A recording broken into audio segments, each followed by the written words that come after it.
Part 7. The Dark Truth Empire of Shadowstein, now having complete control over the planet Earth, decides to attempt to colonize the dwarf planet of Pluto, and thus, the attempted colonization is begun. Shadow Emperor Alpha, having successfully brought the sacred relic and the sacred artifacts under his control, begins to corrupt them, warping their divine essence to his will. As he works, a sense of power and invincibility washes over him, and he revels in the knowledge that he has outsmarted the God Emperors and claimed their greatest creation for himself. Anyways, the Empire of Shadowstein, now having complete control over the planet Earth, attempts to colonize the dwarf planet of Pluto, led by their Shadow Emperor Alpha. As Shadow Emperor Alpha and his forces begin the process of colonizing Pluto, he feels a strange sensation washing over him. It's as if the darkness that has become his essence is reaching out to the distant dwarf planet, seeking to make it a part of his growing empire. He can sense a resistance from the celestial bodies that have been manipulated by the God Emperors in the past, but he knows that he is stronger, more cunning, and more ruthless than they could ever hope to be. The Shadow Emperor looks down upon the desolate surface of Pluto, imagining the thriving Shadowstein colony that will soon rise from its frigid depths. He can feel the potential of the planet, the way it yearns to be corrupted and twisted into something darker, more sinister. As his tendrils of shadow reach out and begin to wrap themselves around the world, he feels a new sense of purpose, a hunger that can only be sated by conquest and domination.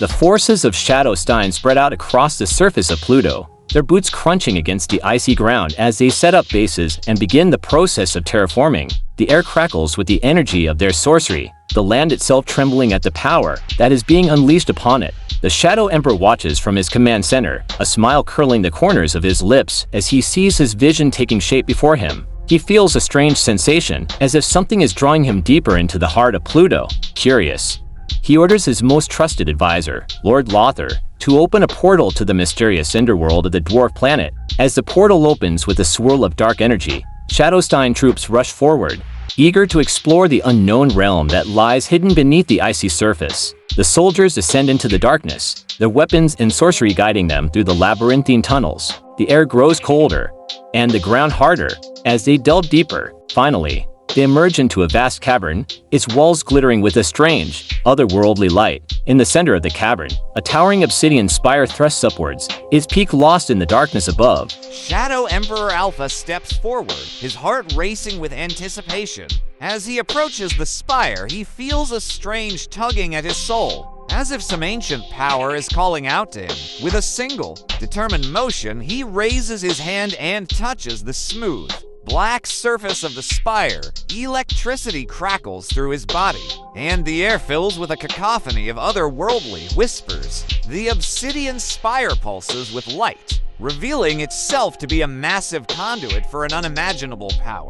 The Shadow Emperor knows that this is it, the source of the strange sensation that has been guiding him across the solar system. This power transforms him into his true form, the Dark Emperor, or well, now Dark Emperor Alpha, and it transforms his advisors as well, transforming Shadow Lord Lothar into Dark Lord Lothar, the Dark Lord who was once the last champion, and transforms Shadow King Mordecai and Shadow Queen Lilith into being the strongest they literally have ever been, into Dark King Mordecai and Dark Queen Lilith. What has happened to us? Shadow Lord Lothar asks, his voice barely recognizable as his own.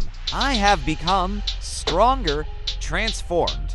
I am no longer Shadow Lord Lothar. Dark Lord Lothar answers, looking around at the others, and neither are you. You are all changed. Dark Emperor Alpha, realizing that he is back in his true form, decides to flee his empire for now, not wanting his advisors, his friends, to see the true darkness within him, as he now, endlessly more powerful, knows they suspected all along. He whispers to them, you are now free. Free to rule the empire as you were meant to. Free from the shackles of my will. Go and be the leaders you were always meant to be. Make me proud? Dark Emperor Alpha then, himself, flies away, no longer needing a ship. He is no longer truly human anyway, hasn't been for 405 years. He flies away to the Shadow Planet, where he once ruled from, as the Shadow God long ago, when he let his rage and desire for revenge take over. Times he now looks back upon and feels ashamed. He flies past the darkened surface of Pluto, and the lightless surface of Earth, and the glittering, jeweled surface of Saturn, and the serene surface of Uranus, and the frozen surface of Neptune, and the swirling, storm-tossed surface of Jupiter, and the vast nothingness of the emptiness between the stars. The shadow planet looms before him, a dark and foreboding world. Shrouded in perpetual shadow, its surface a network of canyons, mountains, and obsidian towers. He can feel the power emanating from it, the ancient energies that once flowed through him, and his empire.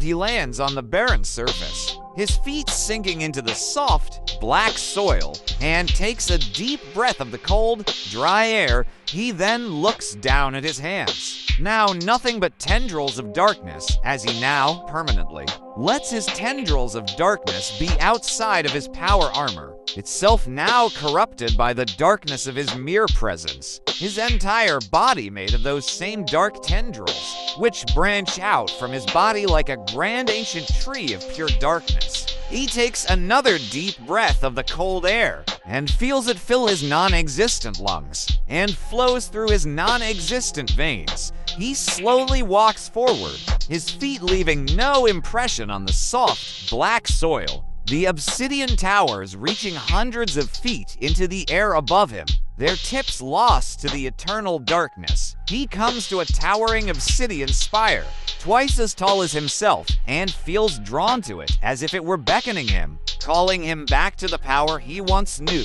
the power he once wielded, the power he once was. His tendrils of darkness writhe and slither up the obsidian surface of the spire, seeking purchase, seeking to reconnect with the ancient energies that once flowed through it and him.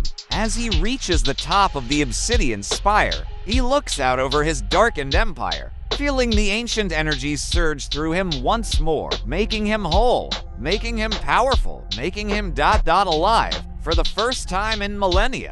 He feels truly alive, truly in control, truly himself. He knows that he must now find a way to use this power, this connection to the ancient energies, this newfound sense of self, to forge a new path for himself and his empire, one of peace and understanding, of cooperation and mutual respect. The Dark Emperor turns away from the obsidian spire and begins to walk back down the mountain, his tendrils of darkness flowing gracefully behind him, the ancient energies of the shadow planet pulsing through him, guiding him, leading him to a new destiny. And yet, as much as he tells himself that he feels free and alive, he in truth couldn't feel, more trapped and imprisoned and even dead inside, thinking of what his advisors, his former friends, must think of him, the Dark Emperor, a being of destruction, darkness, and conquest. He can no longer see them, or feel them, or sense them in any way, and that, he realizes with a sudden, sharp pang in his non-existent heart, is perhaps the cruelest punishment of all. For though he is free from their control, he is now utterly and completely alone, and he wonders if perhaps he would have been better off staying with them, if perhaps he could have found some way to redeem himself, to make amends for the countless atrocities he had committed, to somehow, in some small way, balance the scales of justice. As he walks, the ancient obsidian towers and darkened obsidian spires loom ever larger, their shadows stretching out like tendrils of darkness, reaching for him, pulling him back in. He can feel them calling to him, beckoning him back to the power he once wielded, the power he once was. And yet, despite the siren song of darkness, he finds himself resisting, fighting against the urge to surrender to the call of the obsidian spires. For he knows that to do so would be to condemn himself to an eternity of darkness and destruction, a cycle of suffering and despair from which there could be no escape. He must find another way, a path not of conquest and domination, but of understanding and cooperation, a path that leads him and his empire out of the endless darkness of the shadow planet and into the light. However dim and uncertain it might seem at first, only then, he thinks to himself, only then might he have any hope of redeeming himself, of making amends for the countless lives he has taken, and of perhaps, one day, finding some small measure of peace. POV switches to that of Dark Queen Lilith, formerly Shadow Queen Lilith, back within the dwarf planet Pluto. As the Shadow Emperor's tendrils of darkness flow away from Pluto, Lilith feels a mixture of loss, betrayal, and hope. She watches his transformation with awe and dread, wondering if the Dark Emperor will truly be able to resist the temptation of power and control. Despite her doubts, she feels a newfound sense of purpose to help guide the Shadow Emperor back onto the path of redemption and peace. The Shadow Emperor's advisors return to their posts, discussing the events that have transpired and the challenges that lie ahead. Lilith listens intently, offering her insights and suggestions. They decide to spread the word of the Shadow Emperor's transformation, using it as a rallying cry for change within the Empire. They will work together to bring about a new era of understanding and cooperation, one where the darkness of the past is finally left behind. As the days turn into weeks, Lilith finds herself spending more time with the Dark Lord Lothar. They discuss their shared history and the role they can play in shaping the future of their people. Lilith begins to see the man behind the title, the one who once loved and fought for the same thing she does. Despite their past differences, they find common ground and a deep respect for each other. One night, as they sit beneath the stars, gazing out at the vast expanse of the universe, Lilith confesses her fears and doubts about the Shadow Emperor's transformation. Dark Lord Lothar listens patiently, offering words of comfort and encouragement. He tells her that they must trust in the Shadow Emperor's journey, and that their own actions will determine the ultimate fate of their empire. Together, they vow to work tirelessly to bring about a new era of peace and understanding, one where the darkness of the past is not forgotten, but rather transformed into a source of strength and wisdom. As they embrace their tendrils of darkness entwining, they realize that they are not so different after all, and that perhaps, together, they can forge a path forward for their people that is both honorable and true. POV switches to that of Dark King Mordecai, formerly Shadow King Mordecai, who is back on Earth in fact, and, well, he hears of the truth of Shadow Emperor Alpha being the Dark Emperor. Dark King Mordecai, formerly Shadow King Mordecai, thinks far back to the year 1000, when he was once a former alchemist who had betrayed the twisted pagan empire of Frosthaven and joined the seemingly pure Christian empire of Sanctity, until they made him a necromancer and had him lead an undead army against Vatican City. Then he had been defeated and had his power stripped by Emperor Thoric I of Frosthaven, who then exiled him.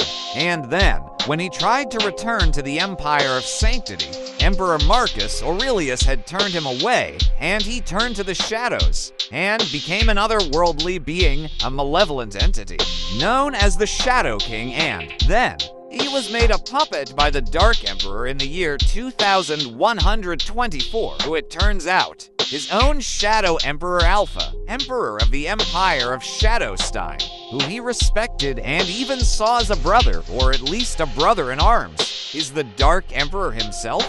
Now going under the name Dark Emperor Alpha, he wonders what his own journey through the darkness would have been like if he had not been given the chance to redeem himself, to find redemption in the most unlikely of places. In the heart of his sworn enemy, in Lilith, he had become, in a way, a better person because of her, and now he feels a strange kinship with her, and a sense of responsibility towards her.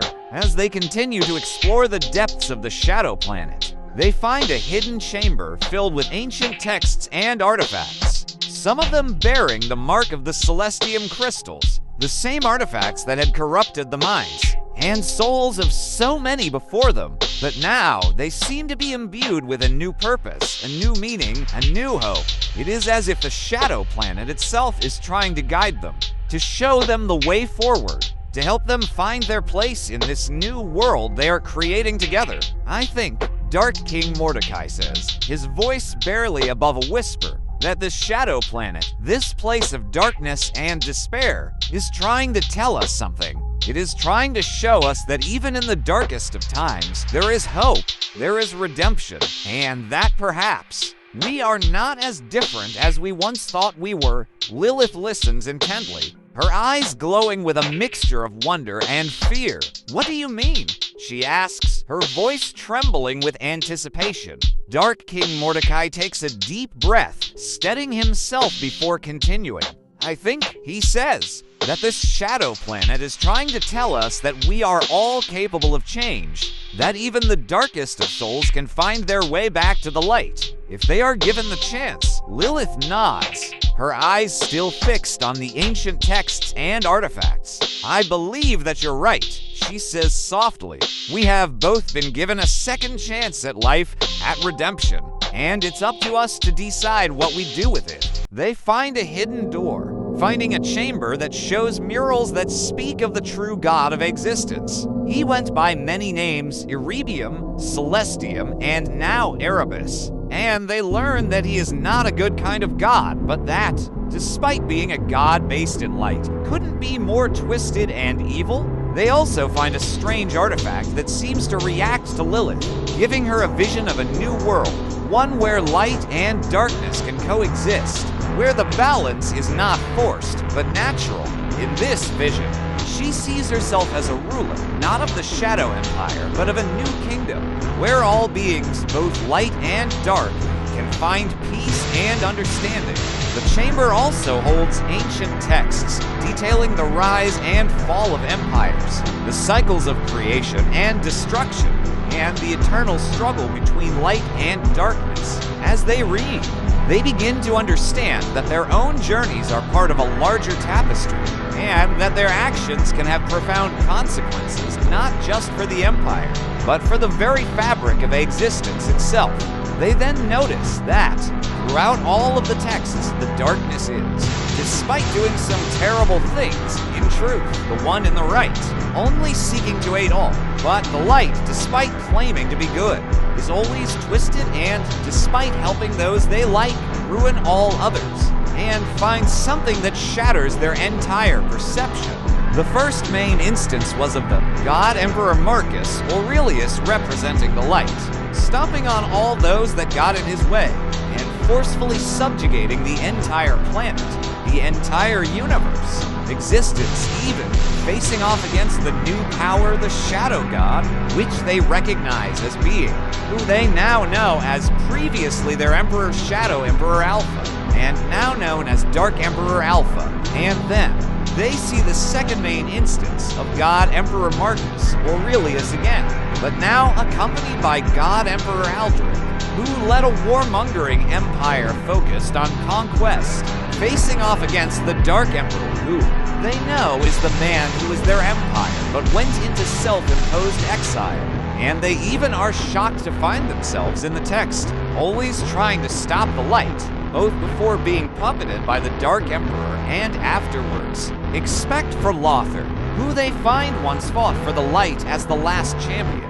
And it wasn't until he was defeating and resurrected that he truly apparently saw sense. Dark Queen Lilith now feels ashamed for being so suspicious of their now former emperor due to him secretly being the Dark Emperor, when the Dark Emperor was always a being that only sought to bring prosperity and a world without hardship, no matter the cost. Dark Queen Lilith herself now remembers back to the year 1003, when she was an envoy of the Kingdom of Scotland, which was then controlled by the God Emperor Marcus Aurelius, with a snap of his fingers, but she had refused to be controlled and, after time had been restarted, and she had filled her role as the envoy of the Kingdom of Scotland, she turned to the shadows and went to the Shadow Realm, and became the Shadow Queen, and later know she made a deal with a Shadow King, who she now just realizes is Mordecai, and planned to betray him, and then, suddenly, she was a puppet to the Dark Emperor, who she now knows is her now former Emperor Dark Emperor Alpha.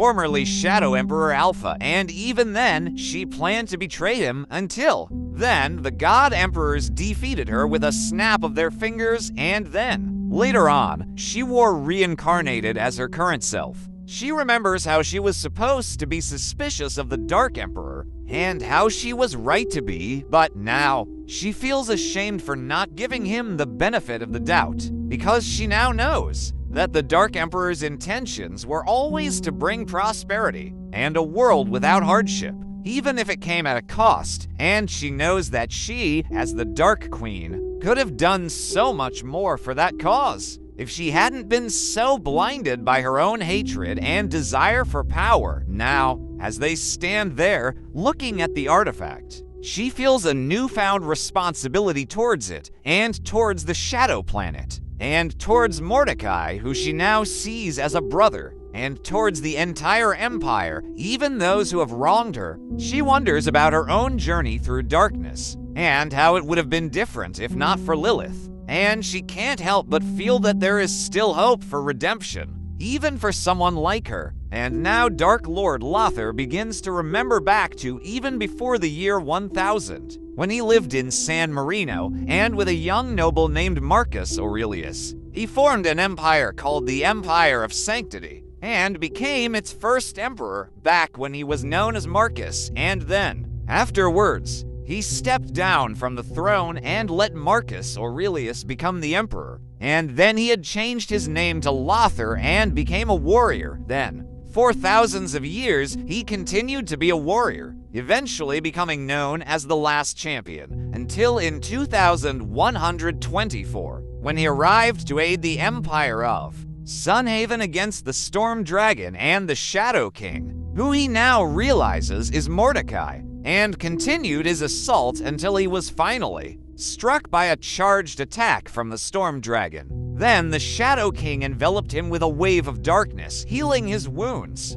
empowering him, and resurrecting him, but letting him keep his free will. And he pledged loyalty to the man who saved him, and he expanded his empire, until him and his master were suddenly the puppets of the Dark Emperor, meant for a great purpose, which he only now realizes, and then the God Emperor snapped them all away, and he was gone until recently he was reincarnated into his present self.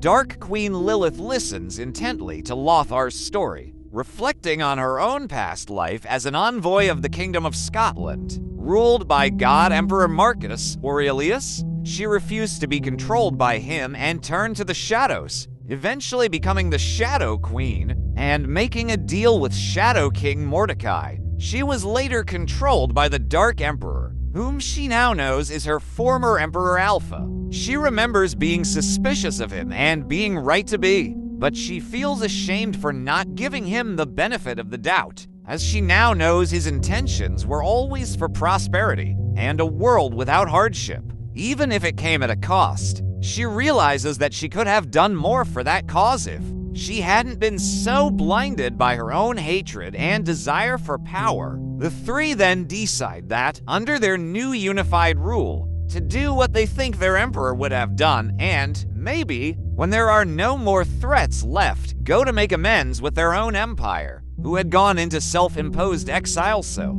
as to not infuriate them with his presence. The Shadow Queen nods solemnly, her eyes shining with determination. Yes, I believe that is the best course of action. Perhaps one day we can even find a way to reunite our empire with the one we once called home?